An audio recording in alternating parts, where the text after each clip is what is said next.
Frigo Camello Buffo Fardello nel centro della città.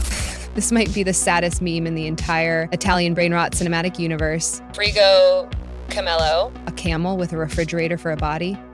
And Timberlands on his feet. Frigo Camello Buffo Fardello nel centro della città, tra macchine e calore, un frigo camelo cammina con amore. This meme probably wouldn't have gone that viral if it wasn't for some unexpected brand collabs. Like, imagine hearing the haunting Italian narration about Frigo Camello's pain, and then official Samsung Netherlands posts a version of it, flexing their fridge tech. Frigo Camello Buffo Fardello nel centro della città. There's something oddly emotional about a cold, boxy camel wandering through the desert with a text-to-speech voice in Italian telling you his tragic lore. It feels like These brainrot memes are secretly trying to make us feel something. maybe that's why teenagers watch these all the way to the end, just to drop a pity like for this poor fridge beast. I will show you the full translation of what the Italian voice says in the video. Because trust me, it adds even more emotional damage. Frigo Camello Buffo Fardello nel centro della città, tra macchine e calore, un frigo camelo cammina con amore. Con stivali giganti e passo lento,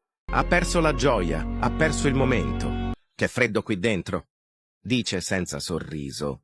Ma nel deserto non c'è paradiso. Latte burro disorganizzato, continua solo, sempre più stanco. Per Roma, Parigi, Madrid e Milano, tutti dicono che tristezza, che disperazione, sotto il sole, caldo e ardente. Il frigo si scioglie e lui continua triste. Sofferente, frigo camelo sommerso e perduto, con il suo carico, va verso un destino sofferto.